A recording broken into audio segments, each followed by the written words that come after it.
Ever get that feeling? Like, what if I'd done this thing differently? What would my life be like? Oh, absolutely. The endless possibilities. Well, get ready, because today we're taking those what ifs to a whole new level. We're diving into the mind-blowing world of multiverses. Buckle up, everyone. It's going to be a wild ride. And the sources you sent over, they don't just hint at one type of multiverse, but two. It's like a two-for-one deal on reality-bending physics. It's true. And what's really fascinating is how these two multiverse types, they're different, but they could actually be super connected. Okay, you've got to break this down for me. Where do we even begin? All right, let's start with the quantum multiverse.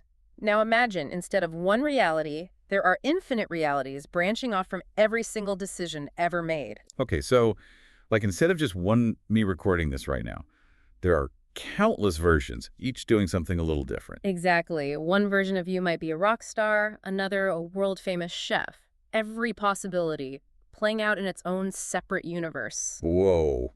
Okay, I think I kind of get it. But how does this splitting even happen? It's all a bit fuzzy. Well, this is where quantum mechanics comes in, specifically the Copenhagen interpretation. It suggests that before we observe something, like a tiny particle, it exists in all possible states at once. It's only when we observe it that it collapses into a single state. So like before you look, the particle is both here and there. Exactly, and it gets even wilder. This collapse doesn't just apply to particles. According to quantum mechanics, it applies to everything, even our choices. Hold on. You mean every time I decide between, like, pizza or tacos for dinner, reality actually splits? You got it. One universe with you happily munching on pizza, another with you enjoying those tacos. It's like those choose-your-own-adventure books, except you're living out every single ending. So there are universes out there where I made all the wrong choices, or all the right ones. That's a lot of pressure. But where do all these universes even exist? Is there even enough space for infinite possibilities? Ah, that's where the second type of multiverse comes in. The inflationary multiverse. This one tackles the question of room for all those quantum outcomes.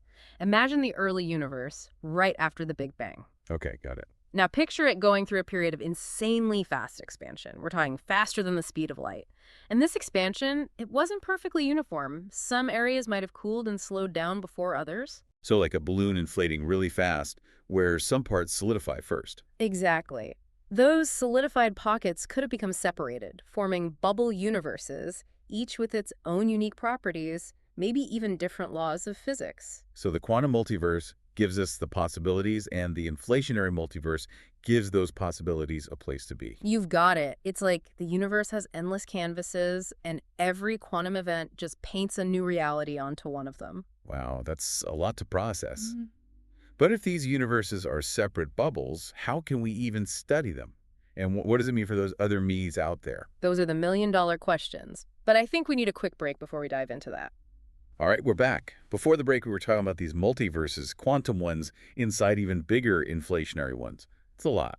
It really makes you question everything we thought we knew about, well, reality. It does. But okay, if these bubble universes are totally separate, how could we ever even study them? Yeah, it's a huge challenge. It's kind of like trying to study a locked diary without any way to open it, you know? Wow.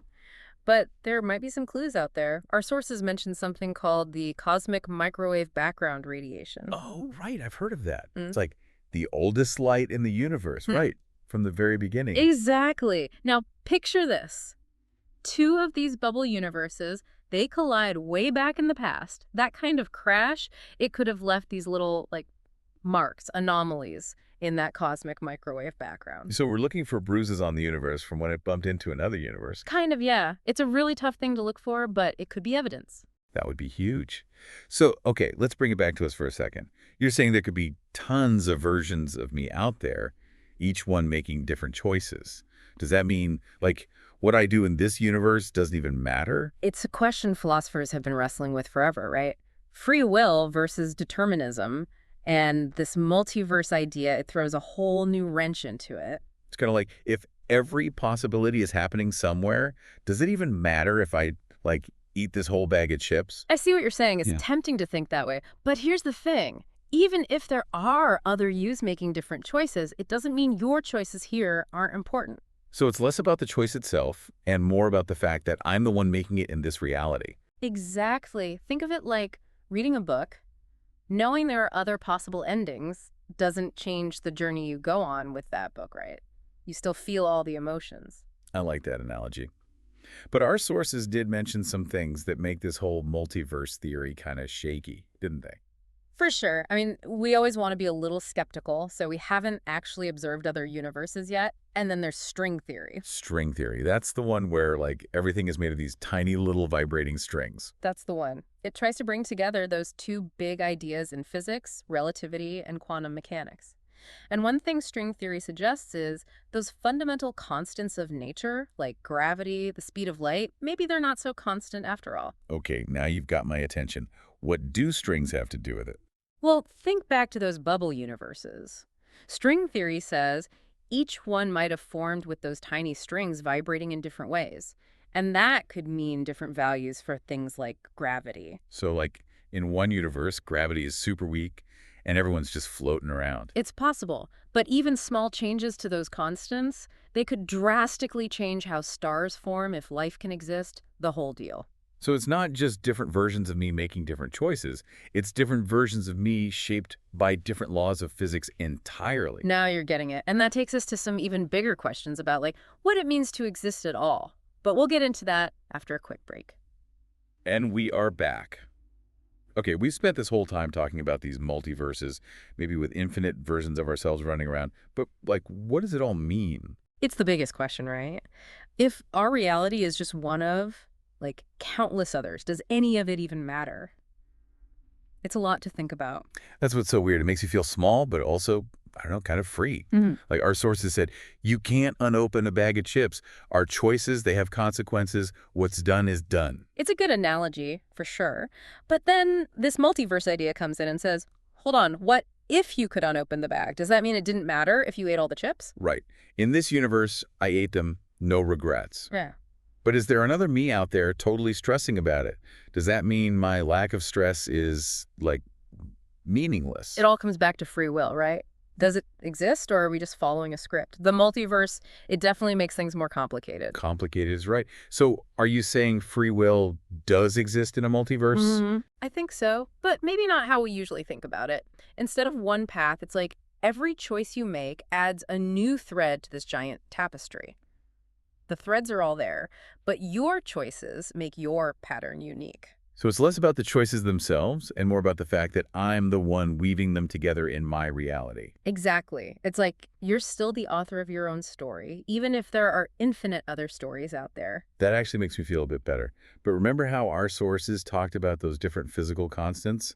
That's a whole other thing. Oh, absolutely. It's one thing to picture yourself making different choices, but picturing yourself in a universe with completely different laws of physics, that's next level. Our sources said things like gravity, the speed of light.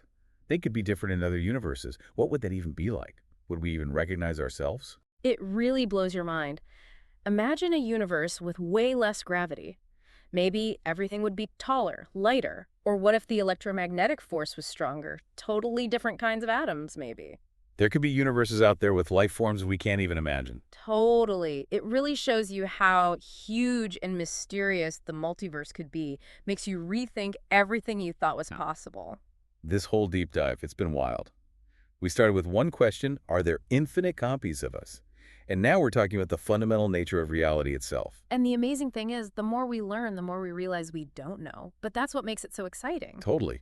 It's scary and amazing at the same time. I agree. And even if we never get definite answers to these questions, just thinking about them changes how we see ourselves, how we see the universe. It reminds you to appreciate what you have right here, right now. Every moment is precious. For sure. This has been an incredible conversation. Thank you so much for explaining all of this crazy stuff. And to all of you listening, thank you for coming along on this deep dive with us. Keep those minds open, everyone, and we'll see you next time.